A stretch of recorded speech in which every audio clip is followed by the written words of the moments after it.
अस्सलाम वालेकुम, खुश आमदीद, सुबह खैर। तमाम देखने वालों को प्रोग्राम है गुड मॉर्निंग कराची और मैं हूँ आपका मेज़बान मोहम्मद यासिर। प्रोग्राम में नाज़रीन बात करते हैं अपने मुख्तलिफ़ मसाइल के हवाले से और पिछले कई प्रोग्राम्स में बात हो रही है आपकी सेहत के हवाले से। कोशिश हमारी यही होती है प्रोग्राम में कि ज़्यादा से ज़्यादा अवामी मसाइल के हवाले से गुफ्तगू की जा सके और प्रोग्राम का जो फॉर्मेट है वो हमने ऐसा तरतीब दिया है कि इसमें ज़्यादा से ज़्यादा देखने वालों को मौका दिया जाता है। प्रोग्राम में कॉल्स करते हैं, शामिल होते हैं, बात करते हैं और सेहत के हवाले से ख़ास तौर पे जो अपने मसाइल हैं उनसे उन मसाइल पर बात करते हैं। जो हमारे साथ यहाँ पर मुख्तलिफ़ डॉक्टर्स मौजूद होते हैं, हुक्मा होते हैं, तबीब होते हैं, उनसे आपकी सेहत के हवाले से गुफ्तगू करते हैं। साथ साथ जो दीगर अवामी मसाइल हैं उसके हवाले से भी प्रोग्राम्स में गुफ्तगू रहती है। ख़ास तौर पे जो शहर कराची के मसाइल हैं, अमूमी मसाइल, उनके ऊपर बात करने का मौका मिलता है और साथ साथ पिछले दिनों कुछ मौज़ूअ गुफ्तगू तालीम भी रहा। कोशिश यही होती है कि ज़्यादा से ज़्यादा सेहत और तालीम के शोबे के ऊपर बात की जाए। प्रोग्राम देखने वाले पसंदीदगी का इजहार कराएँ, आपकी राय हम तक पहुँचती है मुख्तलिफ़ ज़राए से। लोग फ़ोन कॉल्स भी करते हैं, सोशल मीडिया के ज़रिए भी पैगामात भेजते हैं और हमारी ये कोशिश होती है कि जो देखने वाले चाहते हैं, ख़ास तौर पे इस वक्त जो बड़ी तादाद है लोगों की, देखने वालों की, वही चाहती है कि जो अवामी मसाइल हैं इसके ऊपर खुदा आप ज़रूर बात किया करें। और मेरे पास जो पैगामात आते हैं फिर मैं उसमें से देखता हूँ कि जो सबसे ज़्यादा जिस मौजू के ऊपर बात हो रही है या आप उसको कहते हैं कि जो टॉप ट्रेंडिंग में है, उस मौजू के ऊपर जो है वो बात की जाए। और इस वक्त जो सर फहरिस्त मौजू है जो सबसे ज़्यादा ट्रेंड कर रहा है वो जी लोड शेडिंग है और पानी का मसला है। सबसे ज़्यादा पैगामात क्योंकि यहाँ से मौसूल होते हैं, वैसे तो पूरे पाकिस्तान से पैगामात मौसूल होते हैं, लेकिन जो सबसे ज़्यादा मसाइल हैं वो शहर कराची के हैं और शहर कराची से भी जो सबसे ज़्यादा पैगामात आते हैं वो मुख्तलिफ़ इलाक़ों से मौसूल होते हैं। वहाँ पर जो पानी की क़िल्लत है, लोड शेडिंग का जो मसला है, वो तमाम मौज़ूआत हैं जिसके ऊपर लोग चाहते हैं कि प्रोग्राम में बात की जाए। और ये भी दरख्वास्त की जाती है कि वो पैगामात जो है वो बाकायदा स्क्रीन के ऊपर चलाए भी जाएं और वैसे ही चलाए जाएं जैसे कि वो भेजे जाते हैं। तो ये बड़ा मुश्किल काम है। मैं गुजारिश करता चलूँ कि आप जो पैगामात भेजते हैं, मेरी कोशिश ये होती है कि पैगामात के ऊपर ज़रूर बात की जाए, उस मसले को उजागर किया जाए, उसकी निशानदही की जाए ताकि जो हुक्काम हैं उनकी तवज्जो उस तरफ दिलाई जा सके और ये हमारी ज़िम्मेदारी भी है। लेकिन ये जो पैगामात चलाने की बात है ना, ये बड़ा मुश्किल काम है। मैं फिर आपको ये बात बताता चलूँ, बड़े इंटरेस्टिंग मैसेजेस आते हैं और लोग चाहते हैं कि उनको जो है स्क्रीन पर ज़रूर दिखाया जाए। तो जनाब, मुहतात होकर बात करनी पड़ती है, ख्याल रखना पड़ता है बहुत सारी चीज़ों का।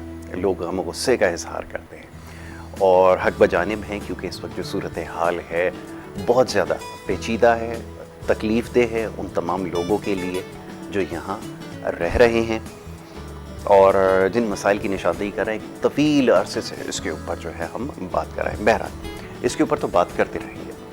अवामी मसाइल हैं, इनके ऊपर बात करनी ज़रूरी है।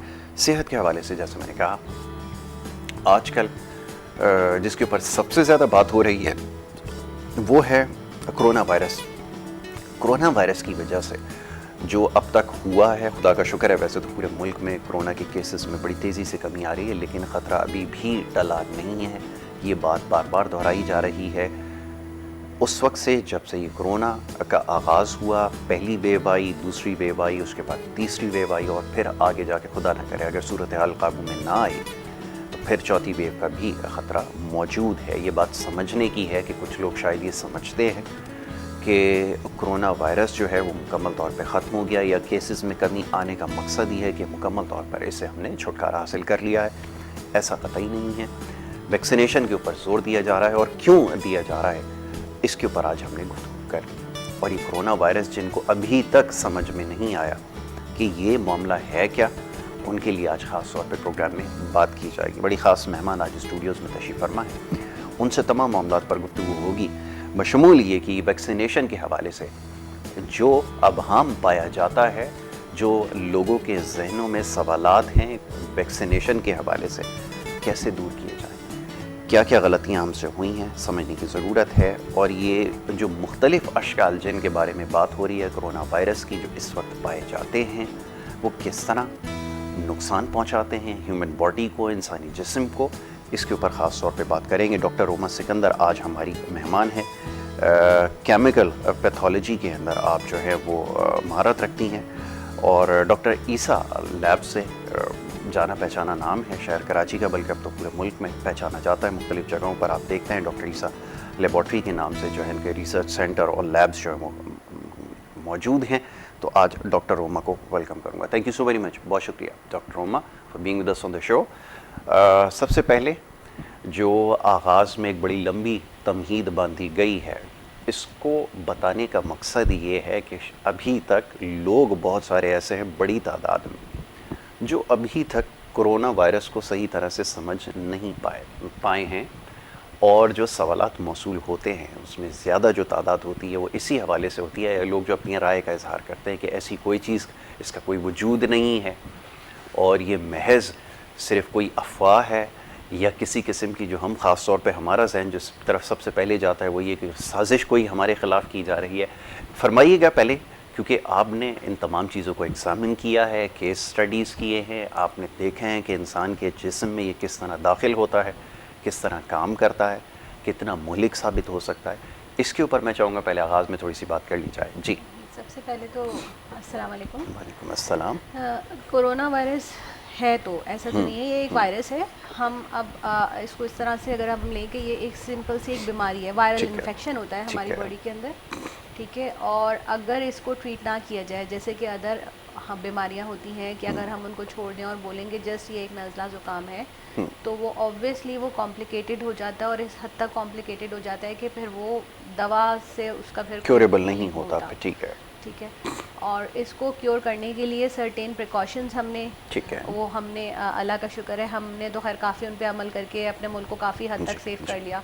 जैसे हम अपने नेबरिंग कंट्रीज़ के हालात देख सकते हैं जो बहुत ही वर्स्ट चले गए थे। बिल्कुल ऐसा ही। तो अगर आप इन एटलीस्ट आप इन प्रिवेंशंस पे और प्रिकॉशंस के ऊपर ही आप अमल कर लें तो आप काफ़ी हद तक सेफ आउट हो सकते हैं। फिर इसी प्रिवेंशन के अंदर एक चीज़ जो अब पूरी दुनिया में जिस पे बात की जाती है वो है वैक्सीनेशन, कि हम मास्क पहने, डिस्टेंस का फासला रखें, अपने हाथ को बार बार वॉश करें, ठीक है, और हम वैक्सीनेटेड हों।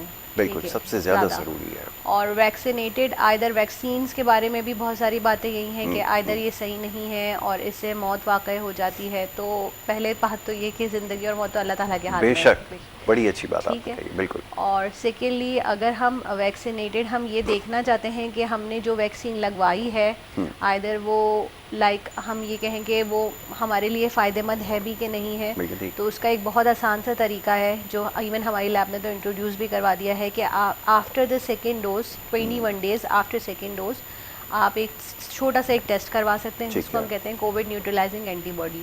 और वो टेस्ट स्पेसिफिकली है ही इसलिए कि जिसके अंदर हम ये बता सकते हैं कि आइदर जो भी वैक्सीन आपने करवाई है रिगार्डिंग कोरोना वायरस और कोविड डिजीज़, तो आइदर उसकी एंटीबॉडीज़ हमारी बॉडी ने बनाना शुरू कर दी हैं या बन गई हैं। ठीक है।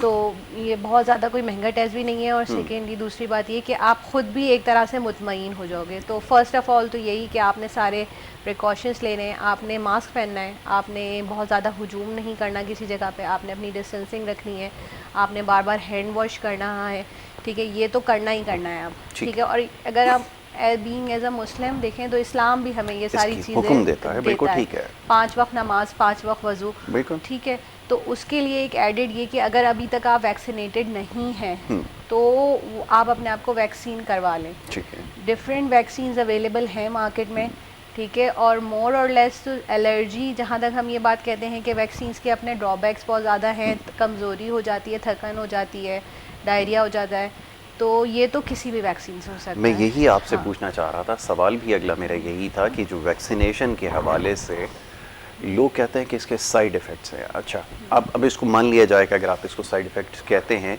तो ज़रा ये भी बताइए ना कि जो दूसरी वैक्सीनेशन होती है हमारे यहाँ, क्योंकि पाकिस्तान में रिवाज नहीं है वैक्सीनेशन का, वेस्ट में अगर आप जाएँ तो वहाँ पर बहुत सारे लोग फ्लू के लिए शॉट्स लगवाते हैं, मुख्तलिफ़ किस्म के शॉट्स होते हैं, आपको लगाए जाते हैं, हेपेटाइटिस से बचने के लिए लगाए जाते हैं। हमारे यहाँ क्योंकि वो प्रैक्टिस नहीं है, इस वजह से शायद हम इतने अवेयर नहीं हैं।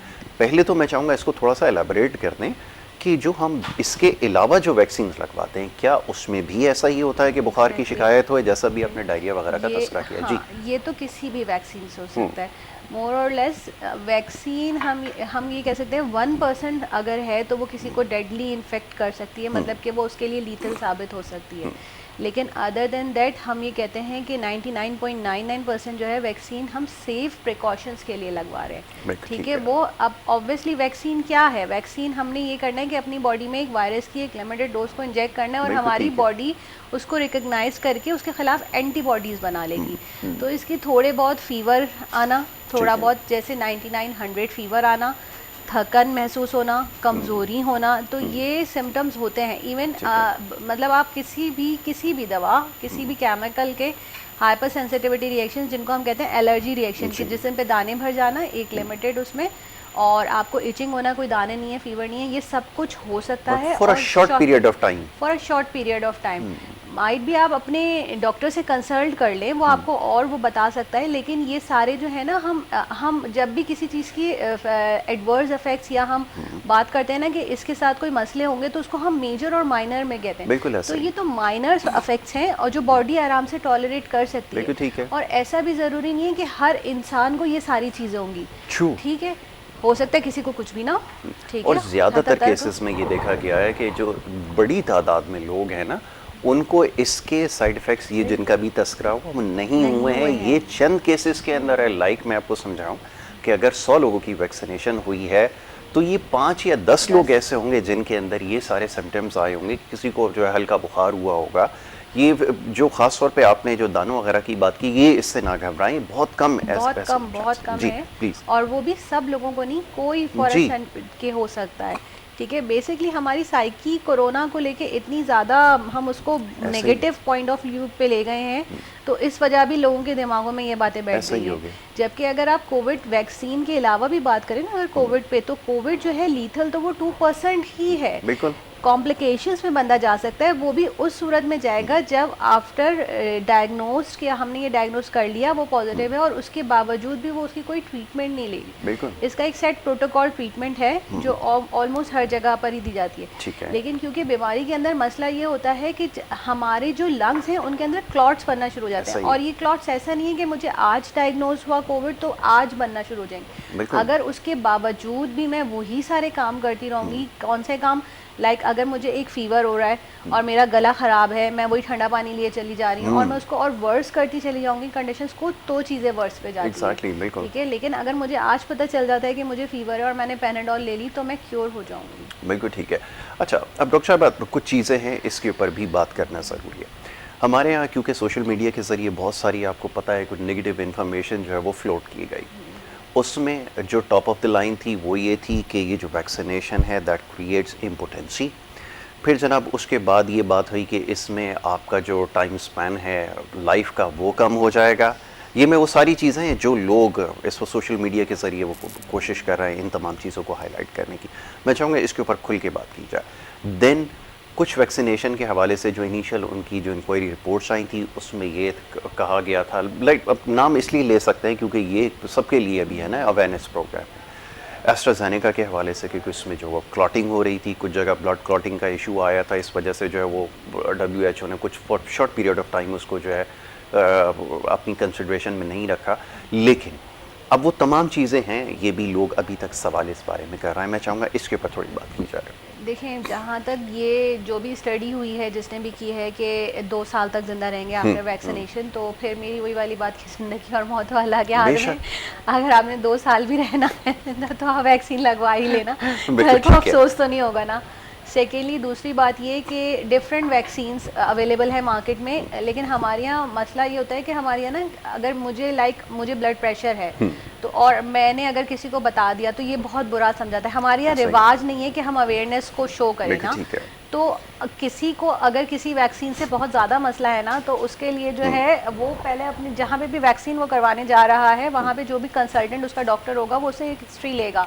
तो आइदर वो कोई दवा ले रहा है, उसको शुगर है, अनकंट्रोल्ड है, उसको ब्लड प्रेशर है, इवन उसको कोई सांस की बीमारी है, तो वो अकॉर्डिंगली बताए। ठीक है, क्योंकि ये जो इतनी सारी वैक्सीन्स डिफरेंट फॉर्म्स में निकली हैं, तो किसी ना किसी के कोई ना कोई कॉन्ट्राइंडिकेशंस हैं। किसी के मतलब अगर आप एक्स्ट्राजेनेका की बात करेंगे तो एक्स्ट्राजेनेका की अपनी कुछ लिमिटेशंस हैं। अच्छा, sorry doctor Roma, sorry to cut you short, एक छोटी सी ब्रेक मैंने यहाँ पर लेनी होगी और ब्रेक के बाद ही हमारी गुफ्तगू जारी रहेगी। आप देखते रहें गुड मॉर्निंग कराची।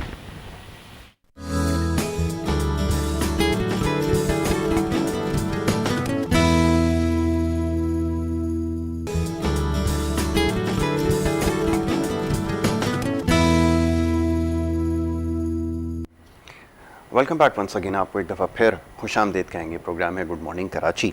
ब्रेक पे जाने से पहले बात हो रही थी बड़े इंपॉर्टेंट टॉपिक पे, और वो कोरोना वायरस के हवाले से। क्या इसकी ट्रीटमेंट है, वैक्सीनेशन किस तरह करवाई जा सकती है, वैक्सीनेशन के हवाले से जो ख़दशात हैं, जो सवालात हैं, उसके ऊपर बात कर रहे थे।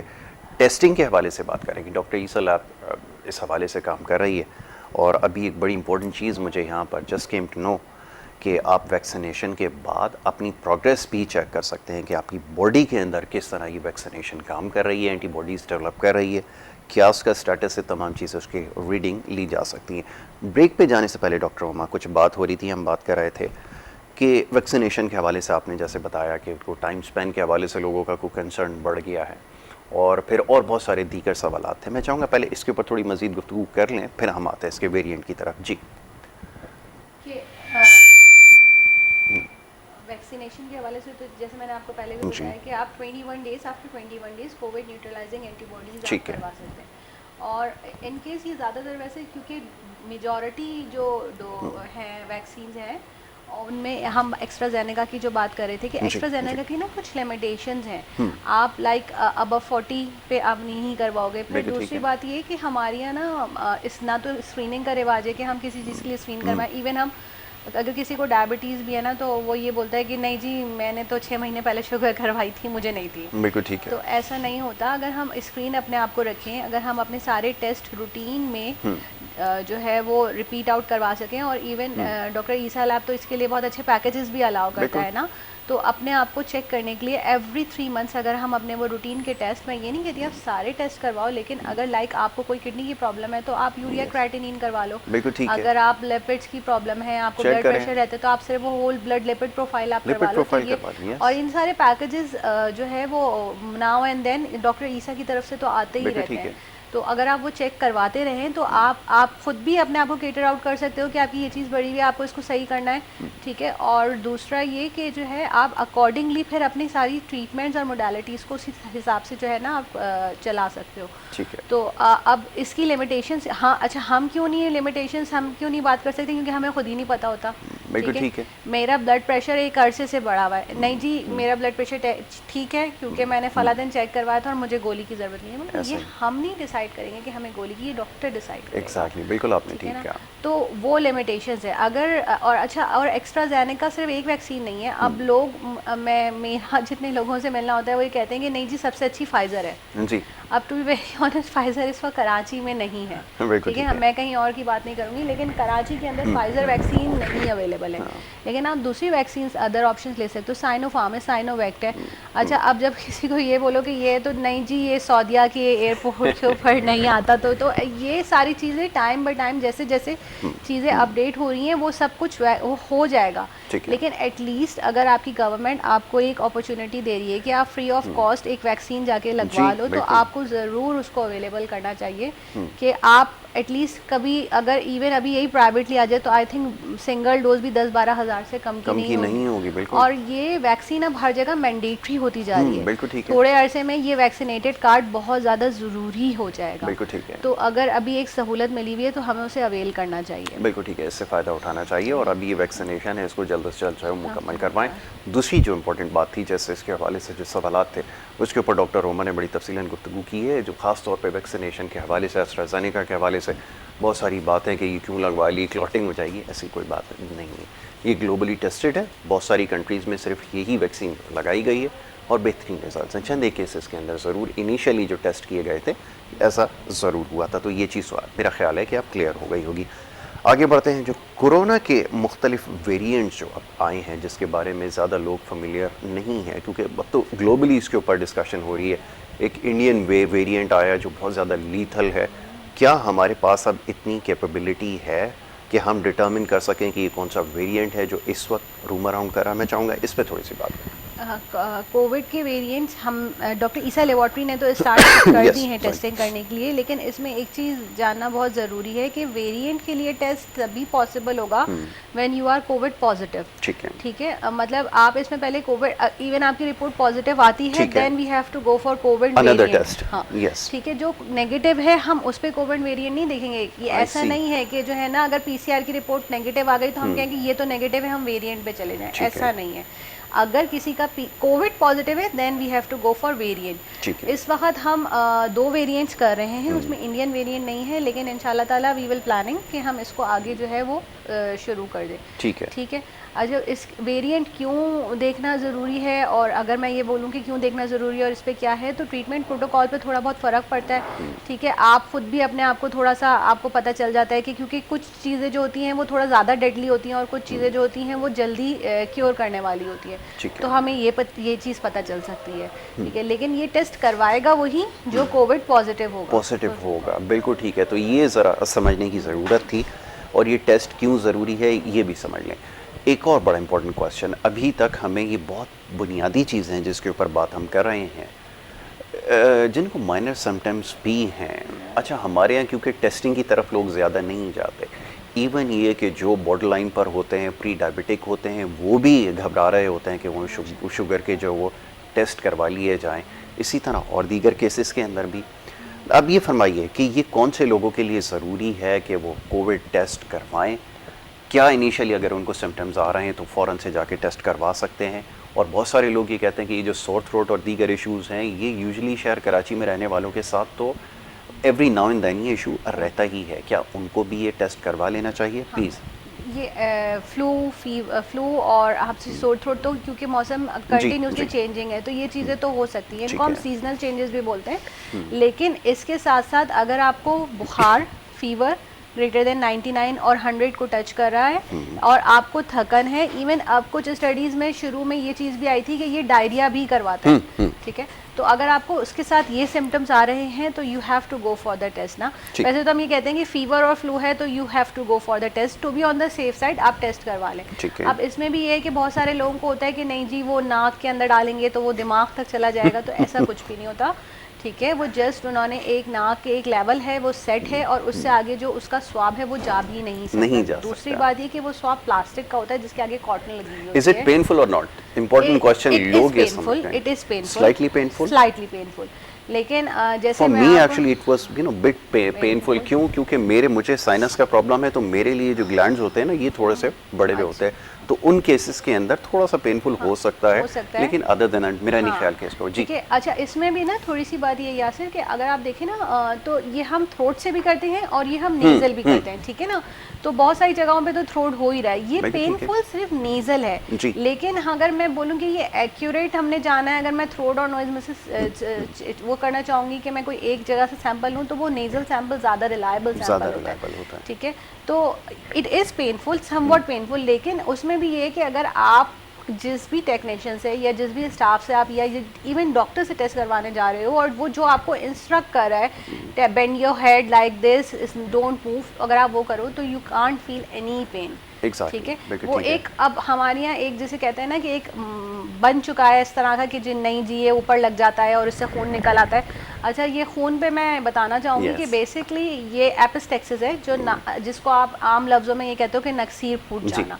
ठीक है ना, तो ये मोर और लेस ये ऐसा नहीं है कि किसी चीज़ ने हिट किया और आपकी कोई वेन फट गई और खून निकलने लगा। ये मोर और लेस वैसे भी पॉसिबल है अगर आप बहुत ज़्यादा स्ट्रेस के अंदर हो, अगर आप कोई बहुत ज़्यादा टेंशन के अंदर हो तब भी, या इवन आपका ब्लड प्रेशर बढ़ा हुआ है, मोर और लेस कभी एकदम बढ़ जाता है, शूट करता तो वो शूट कर गया है तो वो तब भी ये हो सकता है। ठीक है, और इसी दौरान आपने टेस्ट करवा लिया, अगर आपको ड्यूरिंग टेस्ट इस तरह से खून वगैरह आ जाए, डोंट पैनिक, कोई बात नहीं, रिलैक्स, सबसे पहले तो रिलैक्स हो, pinch your nose from the upside और अपने हेड को ऊपर की तरफ जो है वो मूव कर लें। ठीक है, थोड़ी देर 5 मिनट बाद आप जाके अपने सर के ऊपर ठंडा पानी डालें या कोल्ड पैड्स रखेंगे तो ये चीज़ सही हो जाएगी। सबसे पहले तो रिलैक्स हो जाए, कुछ ऐसा नहीं हुआ कोई इंशाल्लाह ताला ऐसा कुछ नहीं हो जाएगा जिससे आपको कोई बहुत बड़ा मसला क्रिएट हो जाएगा, एक नॉर्मल सी बात है और ये बाज़ औक़ात हो जाता है। ठीक है, बहुत ज़्यादा स्किलफुल पर्सन भी होगा तो ये उससे भी हो सकता है, ये ज़रूरी नहीं है किसी अनाड़ी ने आपका टेस्ट ले लिया होगा। बिल्कुल ठीक है। लेकिन जहाँ तक हम ईसा लेबॉर्ट्री की बात करें तो वहाँ पे हम मोर और लेस ट्रेनिंग्स करवाते रहते हैं, फ्रेश रिफ्रेशर्स करवाते रहते हैं जिनको भी हमने ट्रेन किया है।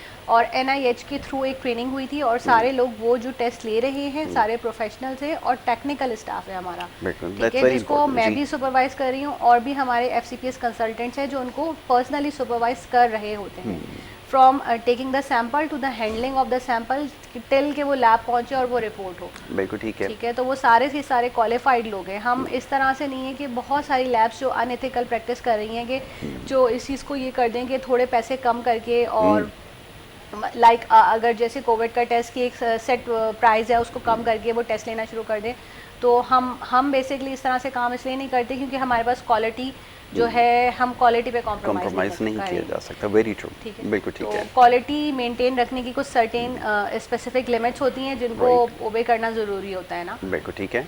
चलिए 2 चीज़ें और जिसका तस्कराब करते हैं। एक तो ये कि राइट टाइम क्या हो सकता है टेस्टिंग के लिए, और एक और बड़ी चीज़ हमारे लोग शायद इस वजह से परेशान होते हैं कि वो जो जितने भी टेस्ट होते हैं वो कहते हैं थोड़ा सा टाइम टेकिंग उनका प्रोसेस होता है।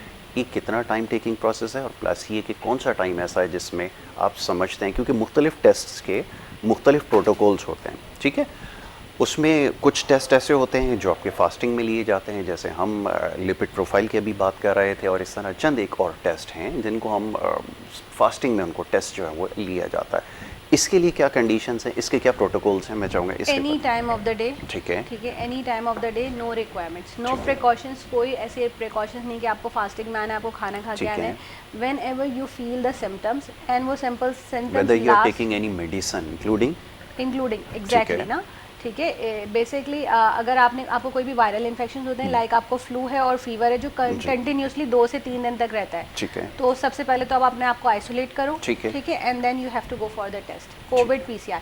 अब मैं बात करूँ ना, टेस्ट तो बहुत सारे हैं, IgG IgM भी है, कोविड PCR भी है, ठीक है ना, एंटीजन भी अब इंट्रोड्यूस हो गया है, एंटीबॉडीज़ भी। लेकिन हाँ, ये तो WHO बोलता है कि मैं हर उस शख्स को कोविड पॉजिटिव बोलूँगी जिसका PCR पॉजिटिव आएगा। तो अच्छा सॉरी, अगर आपके पास कोई कोविड के लिए टेस्ट करवाने के लिए आता है तो वो कौन सा टेस्ट होता है, ज़रा आसान लफ्ज़ों में उनको समझ में आ जाए कि कौन सा टेस्ट है जो सबसे पहले किया जाएगा? हमारी लैब डॉक्टर ईसा लैब जो है वो कोविड PCR भी ऑफर कर रही है, IgG IgM भी ऑफर कर रही है, कोविड एंटीजन ऑफर करिए, इवन कोविड वेरिएंट भी ऑफर कर रही है, लेकिन वेरिएंट की कंडीशन जैसे मैंने आपको पहले बताया कि पॉजिटिव होना जरूरी है, ठीक है। और इवन कोविड न्यूट्रलाइजिंग एंटीबॉडीज ये भी हमने स्टार्ट कर दिया है, ठीक है। तो ये सारी चीज़ें हमारे पास अवेलेबल हैं, ठीक है। अगर आप लाइक मैं ये कहूँ कि कोई पेशेंट है वो मोर और लेस ही कहते हैं कि नहीं मैं अभी PCR के लिए नहीं जा रहा, तो फिर वो one has to go for IgG IgM, तो उसे समवॉट उसको आइडिया हो जाएगा। लेकिन अगर उसको शॉर्ट अपना डायग्नोसिस ही करवाना है तो वो फिर PCR के लिए ही जाएगा। बिल्कुल ठीक है। तो ये सारी चीज़ें इसको दिमाग में रखना ज़रूरी है। वो टेस्टिंग बड़ी इंपॉर्टेंट चीज़ है। अब क्योंकि कंडीशंस ऐसी हैं ख़ास तौर पे जो लोग ट्रैवल कर रहे हैं उनके लिए, ये भी ज़रा बता दीजिए वो जो ट्रैवल लोग कर रहे हैं उनके लिए कितना देर पहले टेस्टिंग ज़रूरी है, ये भी बताइए। ये हर एयरलाइन ने, जो भी एयरलाइंस अभी फंक्शनल हैं, बहुत सारी तो अभी बंद हुई हुई हैं, ठीक है, लेकिन जो भी एयरलाइंस जो हैं वो उनके ये टाइम पीरियड्स हैं, कुछ कहती हैं 72 आवर्स, कुछ कहती हैं 48 आवर्स और कुछ कहती हैं इवन 24 आवर्स, और ये ऑलमोस्ट आफ्टर एवरी 24 आवर्स ये चीज़ें अपडेट होकर चेंज हो रही हैं अकॉर्डिंग टू द कुछ वैसे ये कहते हैं कि बिफोर 24 आवर्स तो सभी का है, ठीक है। अच्छा, उसमें से भी कुछ एयरलाइंस ऐसी हैं वो कहती हैं कि आपने सिर्फ कोविड PCR करवाना है और उन्होंने एज लिमिट भी डिफाइन कर दी है। जब मैं शुरू में बात करूं, जब ये स्टार्ट हुआ था कि आपको ट्रैवल के लिए PCR ज़रूरी है, तो बच्चों में नहीं हो रहा था, लेकिन अब बहुत सारी एयरलाइंस ये हैं कि वो कहती हैं, कुछ कहती हैं न्यूबॉर्न से करवाना है और कुछ ये कह रही हैं कि 5 ईयर एंड अबव। तो आप जिस भी एयरलाइन से ट्रैवल कर रहे हो, one has to go for their original site और वहाँ से आप इनकी डॉक्यूमेंटेशन को चेक करें, क्योंकि ये मोर और लेस हर दफ़ा ये चेंज हो रही होती है। एग्जैक्टली, पॉलिसी में चेंज होती रहती है, बिल्कुल ठीक है, रोज़ की बुनियाद पर आ रहे हैं। Almost on a daily basis I think, बिल्कुल ऐसा ही ठीक है। और दूसरा उसमें ये भी है कि मतलब ये भी चेंज होता है कि कुछ लोग कहते हैं after at the time of departure, और कुछ एयरलाइंस ये बोलती हैं कि reaching to the final destination, तो वो पूरा टाइम पीरियड काउंट हो रहा है, काउंट हो जाता तो है। जब भी आप टेस्ट करवाने के लिए आएंगे कोविड पीसीआर के लिए, उसके लिए आपका कंफर्म टिकट, ठीक है, आपकी पासपोर्ट की कॉपी ये लाजमी चाहिए। लाजमी और चाहिए। आपको लैब ऑफर करेगी, डॉक्टर ईसा लैब एक फॉर्म ऑफर करेगी, आपको उसको 1 हैज़ टू उसको प्रॉपर्ली फिल आउट करना है आपने। ठीक है, ठीक है, क्योंकि उस टिकट नंबर आपका पीएनआर नंबर, ये चीज़ें लाजमी चाहिए होती हैं। और इनकी फ़ोटो कॉपीज़ हमें अटैच करके हम भी यहाँ से मेल कर दें एयरलाइन को। बिल्कुल ठीक है, तो अपना कंफर्म टिकट जब तक नहीं होगा तब तक टेस्ट नहीं होगा। सेकेंडली एक चीज़ मैं और क्लियर करना चाहूँगी, इसमें बहुत कन्फ्यूजन रहती है लोगों को कि जब आपने स्लिप जेनरेट करवा ली अपनी, ठीक है, तो आपका टाइम यहाँ से स्टार्ट हो जाता है। ठीक है, ऐसा नहीं होता। जिस वक्त आपकी रिपोर्ट आएगी आपका टाइम स्टार्ट होगा।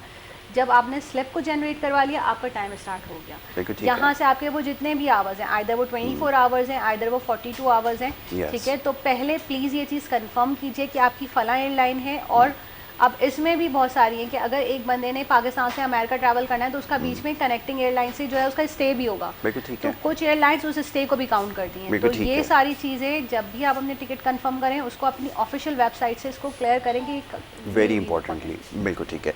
अच्छा, अब एक और चीज़ की यहाँ पर ज़रा उसको मेंशन कर दें, क्योंकि मेरे इल्म में तो है लेकिन जो शायद प्रोग्राम देख रहे हैं उनके इल्म में ना हो। क्या बड़ी बड़ी एयरलाइंस उनकी तरफ से एनओसी जारी हो चुकी है डॉक्टर ईसा लैब को कि वो रिकमेंडेड लैब है जिसके ज़रिए हम टेस्ट करवा सकते हैं? मैं चाहूँगा इसके बारे में बता दें। Team airlines have generated NOC कि आपने अगर टेस्ट करवाना है तो आपने ईसा लैब से करवाना है। ठीक है। और हमारे टेस्ट काउंटर चेक भी हुए हैं और अल्हम्दुलिल्लाह ऐसा कोई कहीं पे भी कोई डिस्क्रिपेंसी नहीं पाई गई कि अगर हमने किसी को पॉजिटिव बोला है तो वो आगे जाके नेगेटिव हो जाए, या हमने किसी को नेगेटिव बोला है तो आगे जाके पॉजिटिव हो जाए। क्योंकि जैसे मैंने आपको पहले भी बताया कि हमारा सारा स्टेट ट्रेंड स्टाफ जो है वो सुपरवाइज होता है FCPS कंसल्टेंट। तो ये मतलब बहुत ज़रूरी वैसे भी है, इसमें हमारे मुल्क की इमेज की भी बात आती है। ठीक है, कि हम खुद क्या कर रहे हैं ना। ठीक है। और all the extreme airlines, even all the airlines जो है वो ईसा लैब को एनओसी दे चुकी हैं कि आप यहीं से टेस्ट करवाएं। यस, तो ये बड़ा ज़रूरी है कि ये आपकी समझ में आ जाए कि अगर आप ट्रैवल कर रहे हैं, ख़ास तौर पे ये उनके लिए जिनको टेस्ट करवाने के हवाले से कुछ अबहम थे वो दूर हो चुके। डॉक्टर ईसा लैब के पास सारी फैसिलिटीज़ हैं, बेहतरीन सर्विसेज दे रहे हैं। और दूसरा ये कि आपको इसकी ज़रूरत नहीं है। जो इसमें सबसे इम्पोर्टेंट चीज़ है, ख़ास तौर पे ये जो 72 आवर्स वाला जो मसला है ना, लोगों को अभी तक समझ में नहीं आ रहा, तो ये आपको अच्छे से डॉक्टर रोमा ने एक्सप्लेन कर दिया है। और ये टेस्टिंग फैसिलिटीज़ हर जगह अवेलेबल हैं, and that is for sure. आप किसी भी ब्रांच में जाके अपना टेस्ट भी करवा सकते हैं। और जब आपकी रिसिप्ट जनरेट होती है तो इवन आपके पास मैसेज भी आ जाता है, तो उसके ऊपर आपकी ऑनलाइन यूज़र नेम और पासवर्ड होता है, जिससे आप ऑनलाइन रिपोर्ट भी अपनी चेक कर सकते हैं। ठीक है। लेकिन वन हैज़ टू कलेक्ट, जिस भी ब्रांच से कलेक्ट करना चाहता है उसे वहीं से कलेक्ट करना है, क्योंकि वो स्टैम्प्ड रिपोर्ट है। और वो stamped report at the time of departure आपने एयरपोर्ट पे शो करनी है। Hard copy you have to be with the hard copy. ठीक है, बिल्कुल ठीक है। अच्छा, अब ये जो सर्टिफिकेट का चक्कर है जो गवर्नमेंट ऑफ पाकिस्तान आपको जारी करेगी, और एक कि आपके पास से जो वैक्सीनेटेड होकर जाते हैं, इसके लिए भी एक टाइम पीरियड रिक्वायर्ड होता है। इसके बारे में बता दें कि आप लोगों के पास से जो मिल जाता है तो वो काफ़ी होगा या उसको सर्टिफिकेट रिक्वायर्ड करना होगा? जो गवर्नमेंट ऑफ पाकिस्तान सर्टिफिकेट दे रही है वो तो वैक्सीनेशन का सर्टिफिकेट दे रही है, और वो तो नादरा से अटैच्ड है। ठीक है। तो लाइक इन माय ओपिनियन तो आपको वही होना चाहिए, क्योंकि वो एक सॉर्ट ऑफ NIC आपका हो गया ना, कि आप वैक्सीनेटेड हो गए हो। और जो हमारी रिपोर्ट है वो कोविड की रिपोर्ट है, कोविड की आइदर यू आर पॉजिटिव और नेगेटिव, तो वो रिपोर्ट तो हमारी है विद ईसा लेबोरेटरी स्टैम्प। ठीक है, वो तो आपको उसकी रिपोर्ट मिल जाएगी जो आपने टेस्ट करवाया। देन आपकी जो वैक्सीनेशन की रिपोर्ट है वो आपको नादरा से ही जारी होती है, क्योंकि चंद एक प्राइवेट सेंटर्स थे जो वैक्सीनेशन जो है वो कर रहे थे। अच्छा, ये चीज़ और एक क्वेरी आई थी उसके अंदर, क्योंकि अब जैसे सऊदीया या इस तरह की मिडिल ईस्ट में कुछ कंट्रीज़ हैं, वहाँ पर जो साइनोवैक है, साइनोफार्म है, रिकमेंडेड नहीं है। अब लोग ये जानना चाहते हैं कि अगर कहीं पे फाइज़र रिकमेंडेड है तो क्या ये ईसा लैब या इस तरह की जगहों से जाकर वो करवा सकते हैं, वहाँ पे अवेलेबल है? इन माय नॉलेज अभी तक तो आपको टेस्ट की बेस पे ट्रैवल करना है। ठीक है, जहाँ तक हम सऊदीया की बात करते हैं और सऊदीया ने बोला है कि आप वैक्सीनेटेड होके आए और साइनोवैक और साइनोफार्म नहीं है, तो पहले तो मैं ये बोलूँगी कि अभी तो पाकिस्तान है ही रेड जोन में, हम ट्रैवल ही नहीं कर सकते नहीं कर सऊदीया, सकते। ठीक है। और वैसे भी पाकिस्तान मिनिस्ट्री ने सऊदीया से रिक्वेस्ट की है, क्योंकि अगर आप वैसे भी चेक करें तो हमारे सारे front line workers including me, आप हम सबको तो साइनोफार्म ही लगी है ना, क्योंकि पहले आई ही साइनोफार्म थी। तो आई थिंक इन फ्यूचर इस पे भी कुछ ना कुछ काम तो होगा ना, क्योंकि मेजॉरिटी अगर आपकी एक पॉपुलेशन वैक्सीनेटेड हो चुकी है और ये चीज़ आप बाद में ला रहे हो, तो फिर इसका कोई ना कोई ऑल्टरनेटिव तो निकलेगा ही। बिल्कुल ठीक है। चलें doctor Uma, thank you so very much, बहुत शुक्रिया कि आपने हमें प्रोग्राम में वक्त दिया और बहुत सारे सवालात थे वैक्सीनेशन के हवाले से, टेस्टिंग के हवाले से, और ख़ास तौर पे लोगों के लिए जानना ज़रूरी है कि टेस्टिंग की इम्पोर्टेंस क्या है, और साथ ही ये कि डॉक्टर ईसल लैब के पास कौन कौन सी फैसिलिटीज़ हैं कोरोना के हवाले से। तो ये बड़ी डिटेल डिस्कशन हुई, यकीनन बहुत सारे सवालों के जवाब आपको मिल गए होंगे। मैं आपका शुक्रिया अदा करता हूँ, आपने अपना वक्त हमें दिया और हमारे साथ यहाँ प्रोग्राम में शरीक हुई। एक ब्रेक हमें लेनी होगी, ब्रेक के बाद जब वापस आएंगे दूसरे सेगमेंट की तरफ बढ़ेंगे। आप देखते रहें गुड मॉर्निंग कराची।